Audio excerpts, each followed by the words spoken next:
Et on se retrouve aujourd'hui sur le BTC face au dollar et enfin les étoiles s'alignent si je peux dire ainsi, c'est-à-dire que grossièrement les indications par rapport aux différents indicateurs nous montrent qu'enfin on va pouvoir ouvrir un trade en long, vous allez le voir par rapport à la fameuse running. Je l'ai souvent lu dans les commentaires et c'est mal la running, c'est vraiment pas possible etc. Je vous ai dit que c'était contre les statistiques mais n'empêche actuellement par rapport à ce qu'on a déjà analysé en fait ce matin, vous allez dire qu'enfin eh bien tout corrèle entre guillemets et celui qui voudrait ouvrir un trade en long, on va le construire ensemble bien entendu, tu as entre guillemets eh bien l'autorisation, c'est-à-dire que grossièrement, de mon niveau, en tout cas de mon côté, eh bien, je ne vois pas de contre-indication maintenant à te dire non, là vraiment, moi je n'ouvrirai pas de trade. Clairement, je vais te laisser libre. C'est un trade qui est assez agressif parce que je vais en parler. On n'est pas dans les statistiques représentatives d'un rebond qui devrait se faire actuellement, mais n'empêche, clairement, eh bien, on peut le faire et on va l'analyser ensemble. Donc, c'est-à-dire qu'on va parler, bien entendu, des sous-petites figures ici, voir le rebond qu'il peut y avoir, jusqu'où il peut avoir, bien entendu, lieu. Également, où est-ce qu'on va placer du coup son stop-loss. Tu vas voir que l'exposition du stop-loss n'est qu'à 2% et quelques, et donc c'est assez intéressant. Donc vraiment, voilà, là ici, eh bien, on pourra voir ça. On va regarder ça dans la vidéo, bien entendu. Malgré tout, avant, comme toujours, je fais une rétrospective pour les nouveaux sur la chaîne. C'est important, comme ça, ils voient dans quel plan globalement on se retrouve, où est-ce qu'on en est, est-ce que le plan qui est installé à l'écran s'est bien passé depuis les derniers mois, etc. C'est-à-dire que ce que l'on voit ici en jaune, c'est indiqué depuis un moment, et c'est-à-dire que pour montrer un arrêt sur image assez propre, on retourne sur une vidéo ici du 16 novembre de l'année 2020. Donc comme vous le voyez ici, je vais agrandir l'écran, ça maintenant il y a maintenant un peu plus d'un mois, 1 mois et 4 jours, on agrandit l'écran et les vagues jaunes sont là, c'est-à-dire qu'on a bel et bien à ce moment-là, lors des prix des 16 744 $, vu de l'extraction vers le haut, pour retrouver ce fameux rectangle rouge, c'est-à-dire le sommet de l'A3 qui est aux alentours des 19 600 et des 19 900 $, pour retrouver par après une correction vers le bas, retrouver ce niveau de support des 23,6% de Fibonacci, donc finalement cette ligne rouge, et enfin retrouver le rebond, donc une zone d'achat, et s'extraire, répéter de nouveau les 19 000, 20 000 $, et enfin atterrir où est-ce qu'on en est maintenant, continuer le suivi bien entendu du trade, c'est-à-dire qu'ici tout est montré dans la vidéo bien entendu, le fait de péter à la hausse, aller chercher le TP numéro 1 à 21 000, le fait d'aller chercher le TP numéro 2 à 23 000, et actuellement on attend toujours et encore ce fameux TP aux alentours des 26 000, et même qui est légèrement déplacé actuellement vers les 27 000. Donc là, tout se passe bien à la perfection, on est finalement bien dans ce décompte-là, et voir en fait quand se termine réellement cette 5. Je l'ai dit, les dernières vidéos que j'ai faites, on était en temporisation, mais de dingue, c'est-à-dire que je ne mettais jamais un décompte défini et terminé dans les sous-vagues. Actuellement, clairement, on commence doucement à avancer dans l'analyse, et je commence doucement à avoir une certaine... Voilà, pas certitude, mais en tout cas un certain décompte qui commence à être assez valide pour moi. Donc on va analyser ça également. Juste avant, vous le savez, il y a toujours, tout simplement, l'intro, et puis également, enfin, on attaque le vif du sujet. Et on se retrouve aujourd'hui sur le BTC face au dollar, et comme je le disais en début de vidéo, les étoiles semblent s'aligner pour celui-ci, et donc un pump peut subvenir actuellement, et donc il n'est pas idiot entre guillemets de vouloir ouvrir un trade haussier à ce niveau-là. On va regarder ça durant la vidéo. Malgré tout, avant, vous le savez, je dois remercier les personnes qui font des donations. Je rappelle, les personnes font des donations. Pourquoi? Pour soutenir la chaîne. Vous le savez peut-être pas, mais en fait, faire des vidéos, c'est extrêmement chronophage. C'est-à-dire que là, maintenant, devant mon écran et mon micro, finalement, je dois parler 20 à 40 minutes. Ensuite, après, il y a le montage vidéo, la création de la miniature également pour la vidéo. Puis après, il y a l'upload en lui-même, c'est-à-dire mettre la vidéo sur Internet. Et avant ça, tout ça, il y a également la création, de toute façon, du plan de trading, c'est-à-dire il y a le travail des vagues, l'analyse en elle-même, puis après le fait de partager toute la pédagogie que j'essaye de vous amener en termes de, vous savez très bien, de suivi de trading, et également en termes de plan de trading et plan également d'investissement. Tout cela, celui qui veut le récompenser, il peut le faire, ça fonctionne par donation comme dit. Et d'ailleurs, il est vrai, les donations fonctionnent en plus de cela par palier, et vers les premiers paliers de donation, je vous envoie tout volontiers en contrepartie, pour vous remercier du coup à mon tour, toutes les règles d'Elliott en français. Je rappelle rapidement également, j'ai écrit ce petit PDF de manière très concise pour que vous ayez vraiment juste l'essentiel, toutes les règles et pas des phrases à rallonge, à froufrou, à tout ce que vous voulez. Bref, vraiment que vous lisiez finalement le PDF au complet, et que vous ne retrouveriez pas avec 400 pages dans chaque volume parce qu'il y a 12 volumes, donc c'est-à-dire plein de pages. Et c'est-à-dire que finalement, vous lirez rien, n'apprendrez finalement rien parce que vous ne terminerez jamais les 12 volumes. Enfin bref, vous avez compris, je ne vends pas du papier, mais au contraire, j'essaie de transmettre juste de la connaissance. Donc maintenant, tout est dit. Également, juste petite parenthèse, mon chien est rentré dans le bureau, vous avez dû l'entendre, il a joué avec son donut, etc. Bref, comme ça, vous le savez, s'il y a des petits bruits, c'est mon chien, mais c'est pas grave. Donc ici, clairement, on part enfin dans l'analyse. Je, du coup, agrandis l'écran, c'est parti, et maintenant, on va passer en zoom. Donc, c'est-à-dire que grossièrement, ici, je vais enfin zoomer. Donc, on passe je pense que la time frame 4 heures, c'est la plus pertinente par rapport à ce qu'on travaille ce matin. Donc, en tout cas, ce matin, il y a de ça quelques heures dans la journée. Donc, je retire certains Fibonacci qui gênent. On travaillait ceci. Alors, je vais maintenant les mettre en évidence. N'oubliez pas, je suis désolé pour les néophytes, j'ai été vite dans le vif du sujet. J'ai très peu parlé des macro-figures. mais il y a un moment, il faut avancer, et donc j'essaye d'aller le plus vite possible actuellement en ce moment. C'est-à-dire que grossièrement, on était en train de chipoter, en tout cas de chercher si oui ou non on avait fini notre 4, si oui ou non on avait fini notre petite 5, si au contraire il fallait privilégier une zone d'achat aux 50% de Fibonacci de retracement de cette 4 là, parce que je le rappelle, c'est important, et vous allez voir pourquoi le trade qui va être proposé aujourd'hui, ou en tout cas mis en avant, va être assez risqué. Donc ceux qui veulent prendre ce trade là, il faudra être finalement conscient que c'est un trade assez risqué, d'accord? Maintenant, vous êtes prévenus. De toute façon, je le dis souvent, mais vous êtes majeur, vacciné et sûrement du coup responsable de vous-même. C'est-à-dire que grossièrement, il faut le savoir, la zone statistique normalement de rachat d'une 4, c'est-à-dire aller aux 50% de Fibonacci, dans le cas où, comme on le voit ici, on a fait une 2 qui est extrêmement faible. Là, actuellement, si le marché est extrêmement bull, il faudra, on l'a compris, admettre le fait qu'ils ne parviennent pas à écraser cela. Malgré tout, il faut l'entendre. Ça ne répond pas aux statistiques et à ce qu'on peut observer dans les analyses quotidiennes, ou en tout cas pour ma part, c'est une chose que j'ai observée. Quand on a une faible 2, on a une forte 4. Quand on a une forte 2, on a une faible 4. Actuellement, si vraiment on ne descend pas à ce niveau des prix des 21 400, on sort des statistiques et clairement on se retrouve dans un cas assez exceptionnel, c'est-à-dire vraiment une fin de hausse très boule, très très forte, et donc à ce moment-là, on pourrait même peut-être retrouver une extension et voir des objectifs assez haussiers pour le BTC. Donc, on va partir dans le principe où enfin, on finit en fait notre 4 lat. Et je vais expliquer pourquoi maintenant les étoiles s'alignent, entre guillemets, comme je l'ai dit en début de vidéo, parce que on va ouvrir le RSI bien entendu. Et ce matin, ou en tout cas ce matin, il y a de ça quelques heures maintenant, j'ai fait un gros arrêt explicatif sur le RSI. C'était assez intéressant, il me semble, parce que à ce moment-là de la vidéo, je vous le disais, les bougies ne sont pas encore clôturées. Hein, je vous le disais, il y a des time frames différentes, 1 heure, 4 heures, etc. Et sur le RSI 4 heures, au moment de l'enregistrement de ma vidéo, je vous ai dit, c'est évolutif, il faut attendre la clôture finalement de cette bougie-là. Je pense qu'il restait 1 heure et 20 minutes d'avancement avant que la bougie 4 heures se clôture. Mais à ce moment-là, il faut le savoir, il y avait une chose assez particulière sur le RSI, c'est que la petite ligne bleue que l'on voit ici, eh bien, en fait, écrasait tout. C'est celle-ci, pardon, pas la suivante, mais celle-ci qui se situe, alors je vais prendre un petit brush pour le montrer, qui se situe ici, d'accord? Eh bien, elle écrasait le précédent plus bas. Donc pour moi, ça ne m'invitait pas du tout à rentrer dans le marché. Maintenant qu'elle a clôturé et qu'elle a enfin finalement rebondi et fini finalement au-delà de ce niveau, comme on le voit ici, de clôture, et donc c'est-à-dire au niveau de racine, si on peut parler, on peut parler de cette manière-là, du RSI. C'est-à-dire que là, enfin, on n'a plus finalement la racine qui écraserait avec le RSI, et bien celle-ci. C'est-à-dire que là, on peut enfin commencer, soit une impulsive, soit une ending ou autre. C'est-à-dire que grossièrement, là, je n'ai plus de contre-indication parce que les racines ne sont plus retranspercées, mais également, on pourrait voir une flat en running, et beaucoup de personnes me l'ont dit dans les commentaires, mais CMA, t'es sûr pour la running? Pourquoi est-ce que ce ne serait pas possible, etc. C'est possible, mais je vous le dis, c'est clairement un trade qui est très agressif. C'est-à-dire qu'ici, on va bel et bien retrouver pour le rebond les 123-127% de Fibonacci, donc c'est bon pour une ABC, hein, on le montre, hein, parce que là, elle n'est pas dessinée. C'est fou, hein, je crois que vous avez pris un niveau tel que parfois j'oublie de faire les choses, mais j'oublie également qu'il y a tout le temps des nouveaux sur la chaîne et qui eux ne savent rien. Donc, mais dans les commentaires, vous êtes bons, hein, vous êtes vraiment bons, hein, vous devenez vraiment bons. Donc je suis très très content de l'évolution qu'on a ensemble. C'est-à-dire que A, B, C. Là ici, la B elle est bien, 123, 127, elle dépasse un peu, mais ça n'exclut pas du tout les objectifs. En tout cas, ça n'invalide pas autant, et bien tout simplement une flat. Ici, par après, on va regarder les objectifs. Objectif d'une running. C'est normalement les 61,8, d'accord, 61,800. Ici, on dépasse légèrement les 61,8, on va chercher les 76,4 sans les toucher. C'est une running assez forte, ou en tout cas dans un objectif indéterminé. Elle termine entre les 61,8 et les 100. Bon, c'est ainsi. Malgré tout, la personne qui veut, et maintenant est assez agressive parce qu'elle observe également, et ça c'est visuel, et ça c'est pas très compliqué, c'est que quand je retire tous mes dessins ici, ce que l'on peut voir, et d'ailleurs je vais même changer de graphique pour le montrer, ce sera plus simple, ce que l'on peut voir ici, eh bien c'est tout simplement, comme ça je peux faire des petits dessins, etc. C'est tout simplement quelque chose de simple. C'est-à-dire que tous les plus bas sont toujours plus hauts par rapport à leurs précédents plus bas. Et ce, depuis un petit moment. Ce, depuis finalement le 17 décembre. Et ici, voilà, on n'arrive pas, entre guillemets, à écraser cette affaire-là. En plus de cela, dans la configuration qu'on lit maintenant, on peut mettre en avant les fameuses divergences haussières cachées, étant donné que c'est la bonne configuration pour une impulsive ou une ending diagonale à suivre, parce qu'on ne réécrase pas, on l'a compris, les racines par rapport, on l'a compris de façon à ce fameux RSI. Donc là maintenant, comme je le disais, les étoiles commencent enfin à s'aligner. Maintenant, j'ai plus, entre guillemets, de conviction pour ouvrir un trade, et là je ne mets plus un tel frein par rapport à il y a quelques heures. Il y a quelques heures, il fallait attendre la clôture de bougie.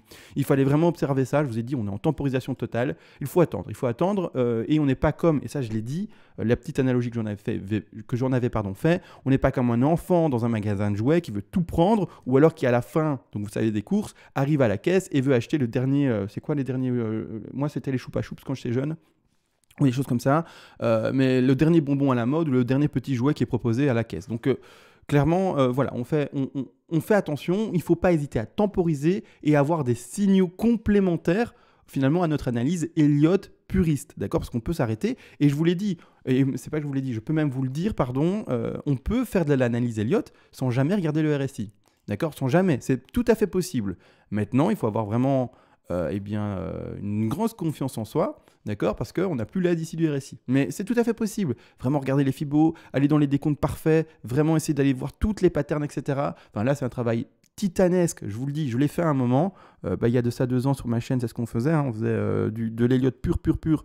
Et les RSI, je le proposais, mais très peu. Hein. Donc, pour ceux qui étaient présents, mais vous le savez, le RSI, on n'en parlait que très peu. Et j'étais vraiment en quart d'heure et des choses comme ça. Je me cassais la tête. Chaque analyse me demandait 4 heures de préparation. C'était la folie. Là, maintenant, je suis sur un temps de préparation d'analyse beaucoup plus réduit parce que je ne vais plus en quart d'heure et je n'analyse pas tout. Mais avant, c'était la folie. Bon, bref. Maintenant, j'ai un peu compris. J'ai d'autres priorités également.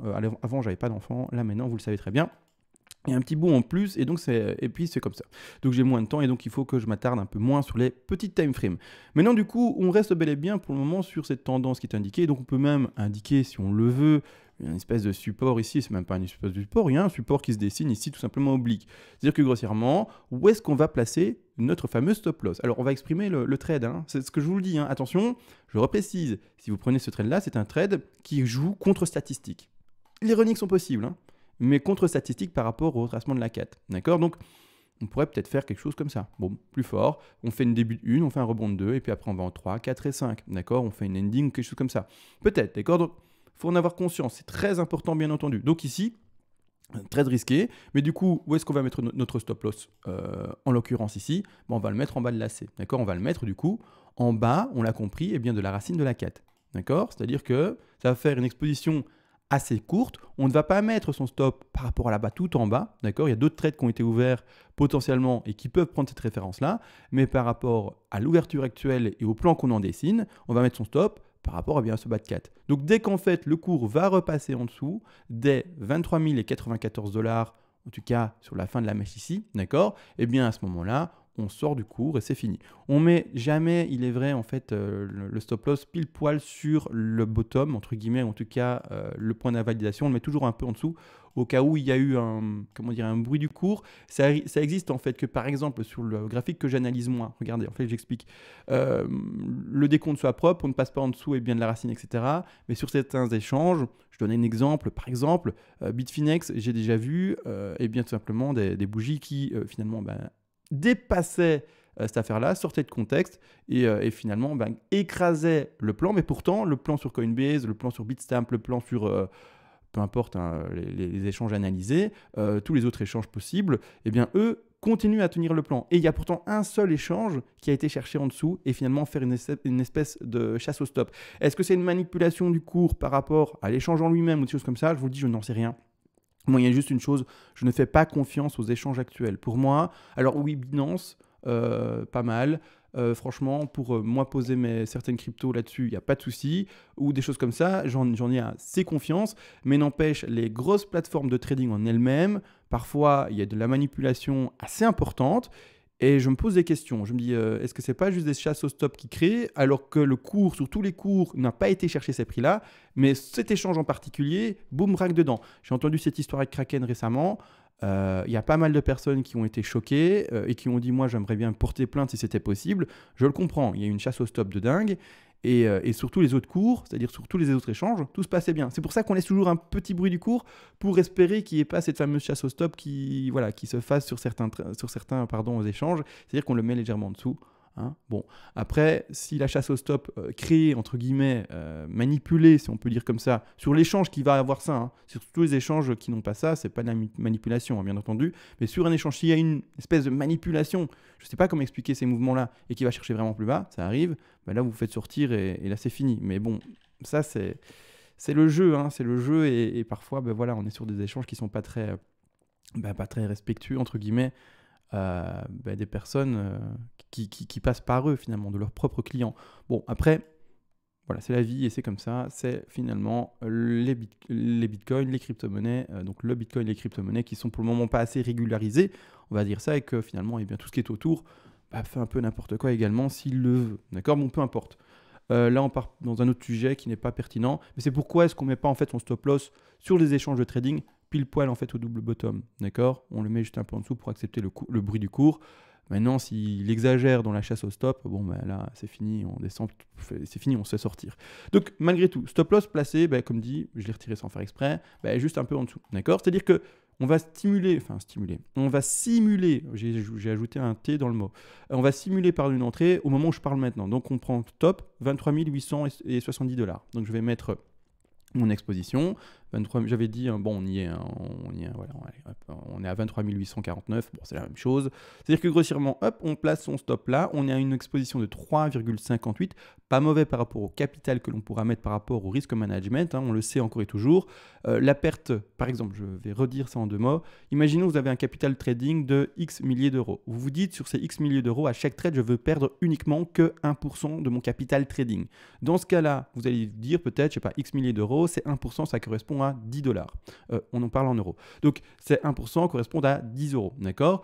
Quand vous allez jouer votre trade et ouvrir votre trade, ces 10 € de perte vont toujours être les mêmes, que ça soit une exposition de 3,58 ou que ça soit une exposition de 7,34 comme je viens de l'indiquer. Vous faites une petite règle de 3, vous voyez, tout simplement, et vous allez retrouver tout simplement quel capital vous pouvez jouer. Donc en fait, c'est la perte par rapport, et donc c'est 10% que vous pouvez accepter par rapport à l'exposition, c'est 3,59% ici, en l'occurrence montré en vidéo, qui vont déterminer quel capital vous avez joué. Il faut que ces 3,59 correspondent finalement à la perte jouée par rapport au capital. C'est en fait le risque management qui va déterminer combien vous mettez sur un trade et c'est pas autre chose. D'accord? C'est pas je mets un trade avec une somme intéressante et j'essaye d'avoir un petit...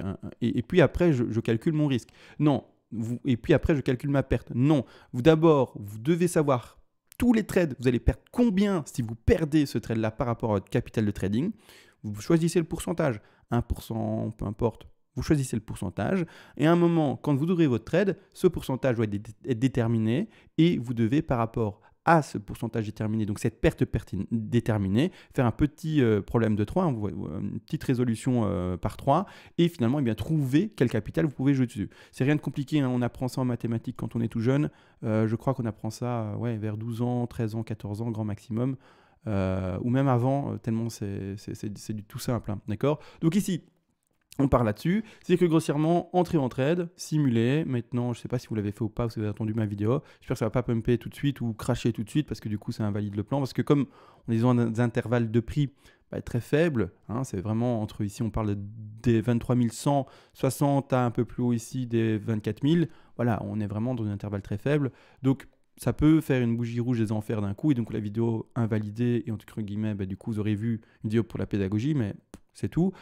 Et ça peut faire une bougie verte des enfers. Et du coup, le call, si on peut appeler ça un call, ou en tout cas le fait de pouvoir ouvrir un trade, sera passé pour tout le monde également. Donc voilà, j'espère que l'évolution ne se fera pas trop vite et que ça me laissera le temps de poster la vidéo sur Internet. Donc là maintenant, n'empêche, la 5 ici a des objectifs. Si vous jouez ce trade-là, vous jouez quelle vague? Et ça, c'est important. Vous jouez les vagues bleues, d'accord? Tout le plan va correspondre aux vagues bleues. Vous ne jouerez pas les take profits partiels qui seront indiqués par la 5.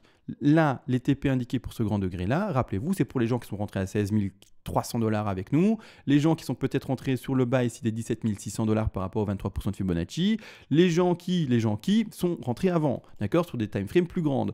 Vous qui rentrez sur une petite time frame, vous allez travailler par rapport à des TP qui sont les suivants, d'accord. Donc ça, également les nouveaux TP que je vais installer, j'insiste, vous ne prenez pas ces TP là en compte si vous êtes sur un trade qui est plus grand, et c'est-à-dire un trade qui dure depuis les 16 000 $ ou comme dit précédemment. Donc ici, clairement, on va regarder les objectifs différents, on va les mettre, les différents TP, etc.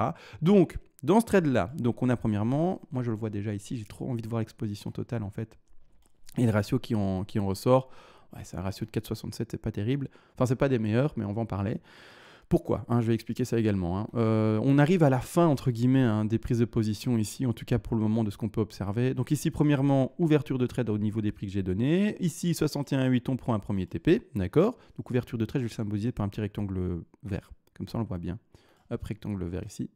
Ouverture de trade symbolisée. Premier TP de Sécu posé à 61,8. À quoi il sert? Il sert à payer les frais si vous avez un levier. Vous n'avez peut-être pas de levier, vous n'avez peut-être pas de frais à payer. Mais si vous êtes en levier, il y a des frais également à avoir normalement si c'est à votre tour de payer. Également, n'oubliez pas, plus votre levier sera grand et plus le niveau de liquidation sera proche. Et plus en fait, vous aurez peu de marge de jeu. Donc au début, n'exagérez pas avec les leviers. Et puis même, j'insiste, n'exagérez surtout pas avec les leviers. Pour moi, le mieux c'est même en fait de jouer sans levier. Moi je vous le dis tout de suite clairement, par rapport au risque management, vu que le pourcentage de la perte doit toujours être la même, vous allez voir qu'avec levier ça va également modifier du coup tout le rapport et finalement vous arrivez plus ou moins à la même chose. Donc moi le levier je vous le conseille pas trop, en tout cas par rapport à mon style de risque management. Maintenant après vous faites comme vous voulez, vous faites ce que vous voulez et vous êtes libre.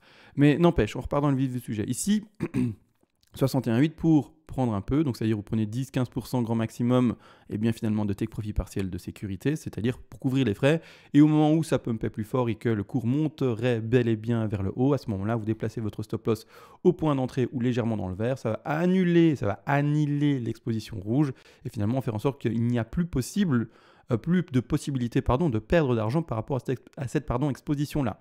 On n'y est pas encore, on est au début du trade, donc on laisse son stop loss en bas, on laisse la chose évoluer, si ça crache, on se fait prendre son stop et on a perdu du coup les 10 € qu'on avait prévus par rapport à 1% de son capital total, pour donner un exemple. Maintenant, le TP numéro 2 se situera, et ça c'est le TP numéro 1 du coup. Le TP de Sécu, je l'appelle pour ma part le TP 0.5, d'accord? Le TP numéro 1, donc un vrai TP entre guillemets, donc je vais le mettre même un peu plus grand, comme ça on le voit, c'est l'objectif des 100%. Ici, c'est-à-dire que vous allez devoir prendre de l'argent, et c'est-à-dire revendre un peu de votre position à hauteur de 15, 20, 25%, vous êtes libre, ou un peu plus, un peu moins, faites ce que vous voulez bien entendu, aux alentours des 24 908 $. Par après, on a encore une autre objectif qui sont les 161,8% Fibonacci, c'est l'objectif majeur numéro 2. D'accord? Ici, on le place aux alentours des 26 048 $, et l'objectif numéro 3 se retrouve ici carrément 261,8% de Fibonacci, qui sont plus précisément les 27 884 $.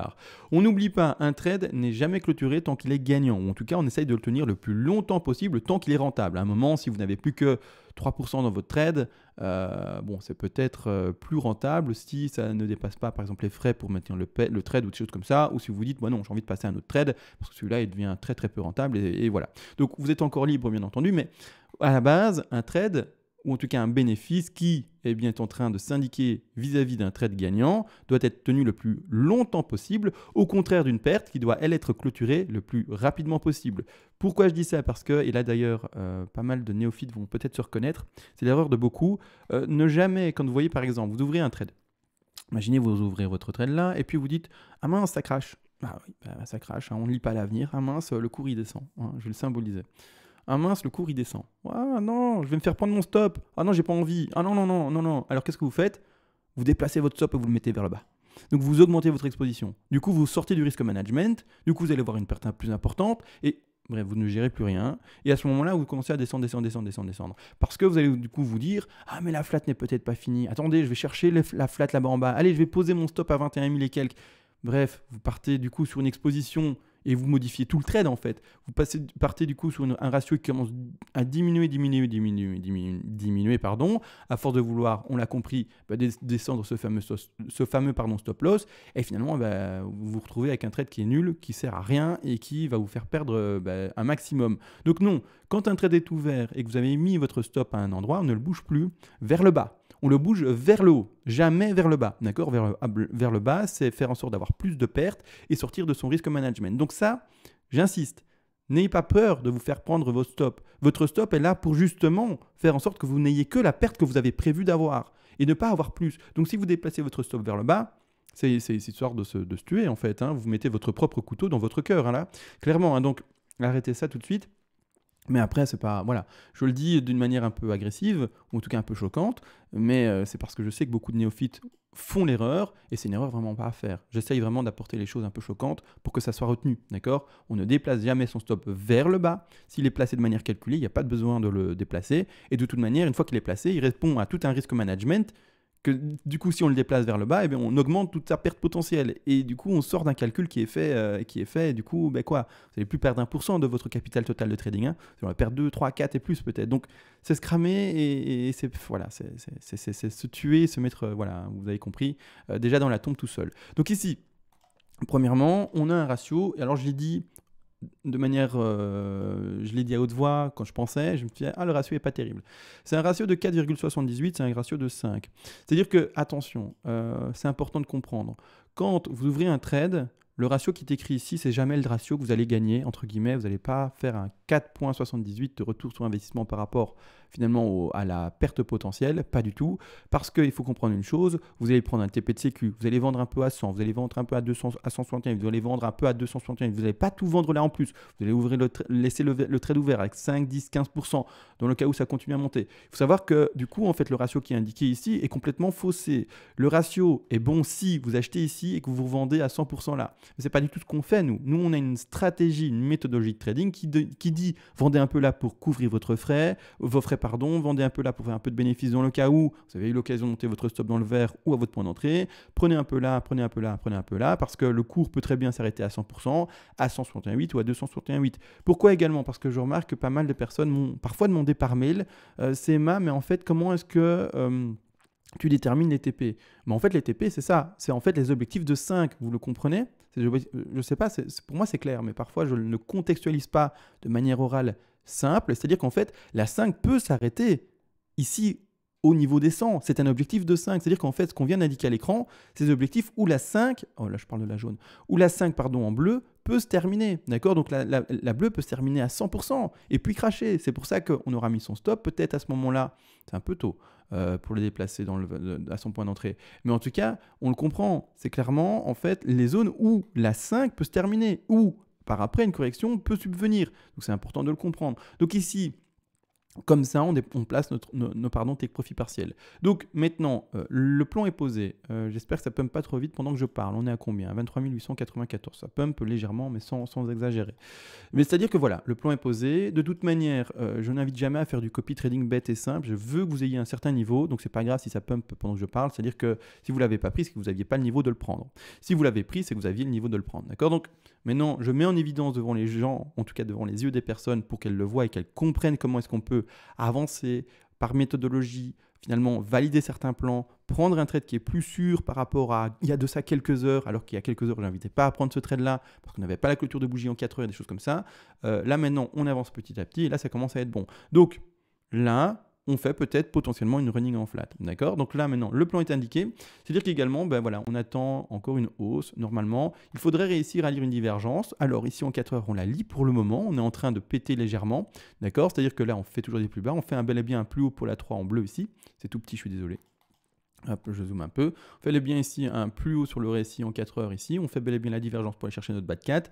Et actuellement, ben voilà, il faut qu'en fait, et ce que je veux lire pour valider enfin cette sous-vague jaune, c'est une divergence réelle, c'est-à-dire en fait le cours qui monte, oui, qui fasse bel et bien un réel nouveau plus haut par rapport au précédent plus haut qui est indiqué par la 3, alors que le récit, lui, monte, ne fasse pas de nouveau plus haut par rapport au précédent plus haut. C'est ça la divergence également simple qui va s'indiquer baissière, d'accord? Donc là maintenant, tout est réellement dit par rapport à ce trade-là.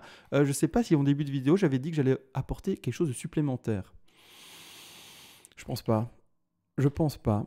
Non, je pense pas. Donc du coup, voilà, une vidéo de nouveau fort axée sur le trading. Les investisseurs, désolé, je vous ai pas adressé aujourd'hui un mot.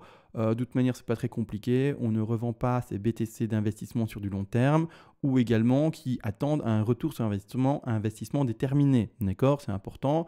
Les investissements que vous avez faits, n'essayez pas de les jouer sur des plans de trading. D'accord? Si jamais le plan de trading se passe pas bien et que par exemple à un moment vous allez revendre vos BTC à quel prix, je ne sais pas, mais que vous vouliez à la base les garder pendant 5 ans ou attendre les 120 000 $ et qu'en fait vous les vendez maintenant par exemple à 26 000 $ parce que vous dites mais par après il y aura une correction et voyons que par exemple il n'y a pas de correction et qu'on va directement à 35 000, vous allez vous dire mais mince, je viens de perdre un tiers de mes BTC, en tout cas de ce qui pourrait valoir si je n'avais pas touché à mes BTC. Donc faites attention à ça, touchez à rien. En fait, la plupart du temps, un investisseur qui va commencer à jouer au petit trader en vendant ses BTC réels, hein, on s'est compris, ce n'est pas des BTC à crédit, et qui va finalement gagner de l'argent parce qu'il s'est dit super, j'ai vendu un top et j'ai racheté en bas, super. Là, d'accord, l'euphorie, etc. Vous avez gagné de l'argent. Mais quand le jour où ça va mal se passer, qui va vendre et qui va voir que ça continue à pumper, il va dire mince, ça ne suit pas mon analyse. Là, on va être s'en mordre les doigts et là, il va pas accepter. D'accord. Et là, du coup, l'euphorie va être vite descendue et il va se dire, mais mince, pourquoi j'ai fait ça? Au début, il peut y avoir des coups de chance, on le comprend. Et du coup, ah ouais, je me suis fait XBTC en plus parce que j'ai réussi mon coup. C'est bien, mais vous allez vite vous faire attraper. D'accord. C'est un peu comme au casino, hein. Il faut le savoir, le casino est toujours gagnant. Et ici, clairement, le BTC, je le prendrai un peu comme le patron du casino. Donc, on fait attention à ça, on ne se sait pas avoir.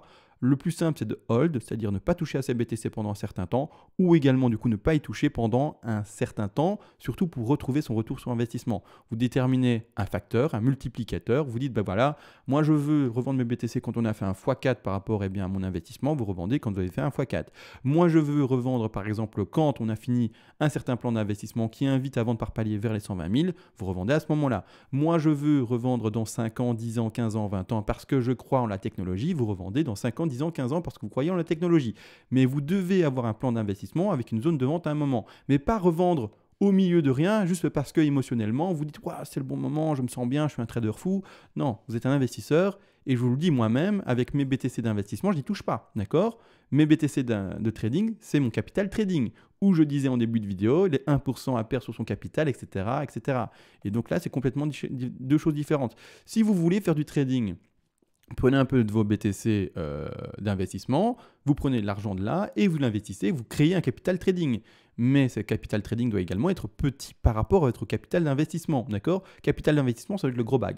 Normalement, hein. Après, si vous êtes un trader fou, c'est-à-dire un trader expert, etc., et que vous avez peu d'investissement parce que vous êtes extrêmement rentable en trading, je ne dis pas. Mais la plupart des gens ne sont pas dans ce cas de figure-là et la plupart des gens doivent correspondre à ce niveau-là, c'est-à-dire avoir ou en tout cas à cette espèce de pattern-là, avoir un gros bag d'investissement par rapport à son bag, entre guillemets, de trading. Donc là, à vous de voir de toute façon. Hein. Moi, je donne des indications, vous faites ce que vous voulez. Hein. Comme je le dis, vous êtes adulte, vacciné, majeur, peut-être pas vacciné, je vous le dis. Et en plus, c'est vrai que j'ai dit cette phrase dans la vidéo, il y a 2 ou 3 vidéos, et on m'a dit c'est bien marrant d'avoir dit ça en vidéo parce qu'en ce moment, avec les vaccins du Covid, c'est pas évident. On l'attend tous, et bref. Bon, en tout cas, certains l'attendent, d'autres pas. Encore une fois, c'est un débat autour des vaccins, mais moi, je ne vais pas rentrer là-dedans. Moi, c'est mes analyses et puis c'est tout. Voilà, tout a été dit, je pense. On se laisse réellement. Je vous dis à tous une bonne soirée, bon appétit, bon film Netflix, tout ça. Bonne soirée en famille. Je ne sais pas ce que vous allez faire en tout cas, mais une bonne soirée à tous et ciao.